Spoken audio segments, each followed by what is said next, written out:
Olá pessoal, sejam bem-vindos ao canal Histórias, Lendas e Viagens. Meu nome é André Moreira e eu sou professor deste curso de Egiptologia, um curso que ainda está bem no início.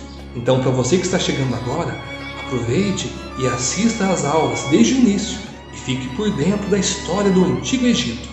Estamos, no momento, estudando a quarta dinastia e, como eu disse, eu vou intercalar o curso com algumas coisas interessantes, pois estudar egiptologia não necessita, que seja tudo na ordem cronológica. O importante é a gente assimilar os conhecimentos. O meu estúdio, onde eu produzo os vídeos, fica próximo ao jardim aqui da minha casa.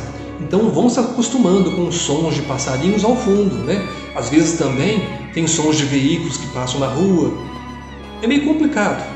Então isso vai fazer parte do curso, ok? Peço desculpa para vocês, mas não tenho o que fazer. Bom, na aula de hoje a gente vai aprender um pouquinho do significado dos acessórios, da roupagem dos faraós. Quando a gente fala dos faraós, a gente sempre vê eles com aquela roupagem bonita, misteriosa, cajado, chicote, ornamento da cabeça, a serpente, a coroa. Então a gente vai aprender um pouquinho sobre isso hoje, ok? Vamos lá então. Um grande abraço a todos e até a próxima aula.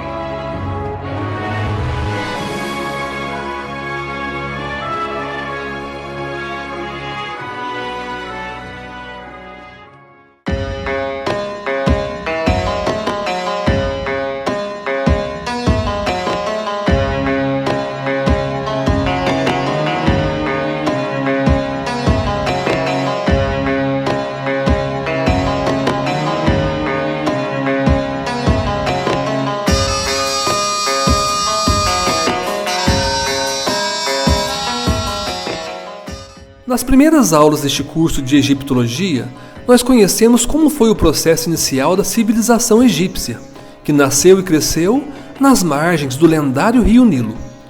Vimos ainda que o Antigo Egito passou por várias evoluções no decorrer de sua história, inicialmente organizado pelos seus nomarcas, que administravam politicamente os 42 nomos, ou seja, as 42 aldeias polo de cada micro-região do Baixo e do Alto Egito. Depois vimos que essa divisão foi unificada pelo rei Menés, mais conhecido por Narmer, que se tornou o primeiro faraó do Egito, inaugurando assim a primeira dinastia. Depois vieram a segunda e terceira dinastias, com seus respectivos faraós. Conhecemos ainda a preocupação que os egípcios tinham em relação ao sepultamento dos corpos, principalmente os governantes, onde estudamos os modelos de sepulturas como as mastabas. E durante a terceira e a quarta dinastias, também conhecemos como foi o surgimento das primeiras pirâmides. Então vejam que interessante que é estudar e conhecer a história. Esse processo inicial já ficou bem familiar para o nosso entendimento.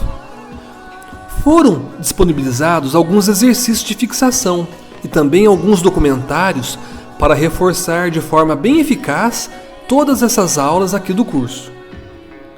Nossos estudos estão posicionados na quarta dinastia do Antigo Império, ou seja, na era das grandes pirâmides. E quando falamos de pirâmides, logicamente nos referimos aos faraós, ou seja, a cada governante supremo do Egito, chamado de rei ou faraó. O faraó era um governante supremo, com amplos poderes em todo o território egípcio. Ele controlava e colocava a maioria da população sob o seu comando, através de um eficiente sistema de trabalho servil que organizava toda essa sociedade. O povo acatava e obedecia às suas ordens, pois ele era o chefe do Estado que detinha total propriedade sobre as terras egípcias. O faraó conduzia as atividades agrícolas de toda a nação, orientava quais seriam as obras públicas e as demais construções que deveriam ser executadas pelos seus servos.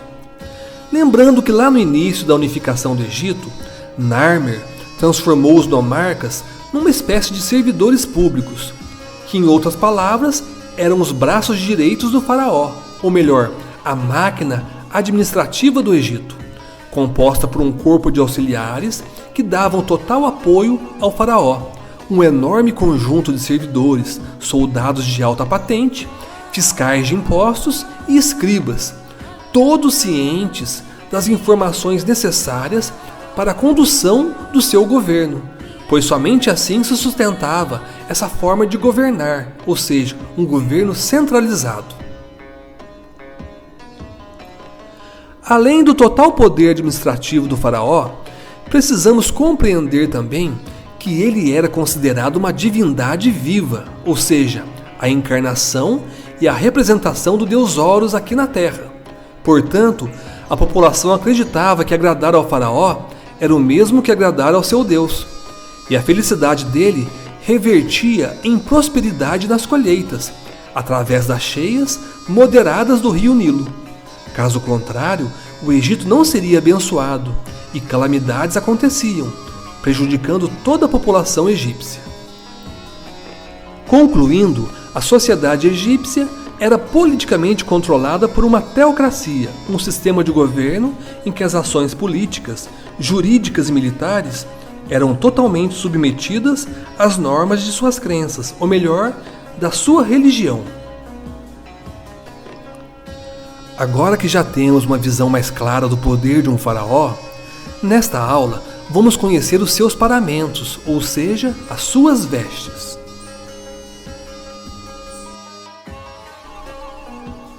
A rotina de um faraó consistia nas suas atribuições administrativas e religiosas, que eram cumpridas através de reuniões entre ele e os seus subgovernantes e sacerdotes, que resultava nas visitas aos vários templos espalhados pelo Egito. Além das atribuições de um governante, o faraó podia ter várias esposas, e ele com sua família habitava um grande e luxuoso palácio, repleto de móveis requintados, fabricados sob medida e com materiais nobres, como marfim, ouro, cedro e ébano. O faraó também tinha suas regalias. Em seus banhos, o mesmo era massageado com perfumes, ervas e ungüentos. Por estar cumprindo o papel de uma divindade, os componentes da vestimenta faraônica, incluindo seus acessórios, além de muito belos e ricos nos detalhes, tinham ainda um lado metafísico, ou melhor, cumpriam uma função mágica, dando ao seu portador um certo poder sobrenatural, uma mistura de imposição de medo, respeito, devoção, proteção e mistério. Sendo um filho do Deus Sol, o faraó precisava deslumbrar seus súditos com suas brilhantes roupagens, demonstrando a abundância do ouro e o som produzido pelos acessórios quando ele se movimentava. Os incensos perfumavam o ambiente e produziam um cenário de nuvens ao seu redor. A pele do seu corpo era antes mergulhada em finos óleos e exibia um verniz natural, e os seus olhos eram circundados por uma pintura forte em cor preta, onde também uma elegante peruca era colocada em sua cabeça raspada. Conjunto de colares dourados, brincos, pulseiras, braceletes e uma das muitas coroas reais completavam sua imponente aparência. Muitas das vestes, atualmente chamadas também de paramentos, eram inacreditavelmente pesadas e até incomodavam ao serem usadas, especialmente nas cerimônias demoradas sob o fadigante calor egípcio. O seu traje real geralmente era composto de um saio feito com linho fino, branco e costurado com fios de ouro e prata. Na cintura, ele usava um cinto largo de couro, com várias pedras preciosas. Na fivela estava estampado seu nome real, em signos de ouro. Alguns faraós, às vezes, tinham o costume de usar uma pele de leopardo sobre o corpo, incluindo nela as patas e a cauda do animal, onde as próprias garras do bicho eram usadas como presilhas. O faraó também usava um peitoral de ouro, geralmente incrustado com pedras turquesas, cornalinas e escaravelhos de ametista, geralmente exibindo uma moldura emblemática do olho de Horus. Era tão pesado que precisava de um contrapeso em suas costas. Usava ainda nos braços, nos pulsos e nos tornozelos vários acessórios como braceletes de ouro, de ágata, de lápis lazuli, de jade, de cornalina, de malaquite verde. E em seus dedos ele usava anéis. E um desses anéis era o formato de um escaravelho, servindo como selo oficial em todos os atos do Estado. Vale ressaltar que os símbolos dos deuses, no sentido metafísico, eram também os instrumentos de trabalho dos faraós. O cetro, no formato de um gancho, resgatava os inocentes ou extraía a verdade oculta. O chicote punia os culpados, os traidores e os inimigos do Egito. A coroa dupla mostrava sua autoridade de governante entre os dois reinos, e a serpente ou olho de Ra, em sua testa, via tudo o que estava sendo feito, mesmo que para o bem ou para o mal. Esses acessórios distinguiam o faraó de todos os demais seres comuns e sinalizava sua autoridade, tanto secular quanto religiosa. Um dos mais antigos símbolos de autoridade e sabedoria era o cajado.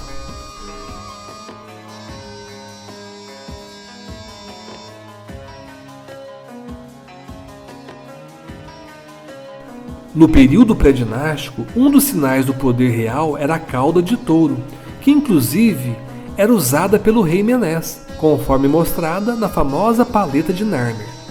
Esse símbolo representava que o rei possuía os poderes da natureza, ou melhor, estava impregnado de magia e capacitado até mesmo com os atributos e a força característicos e análogos àquele animal.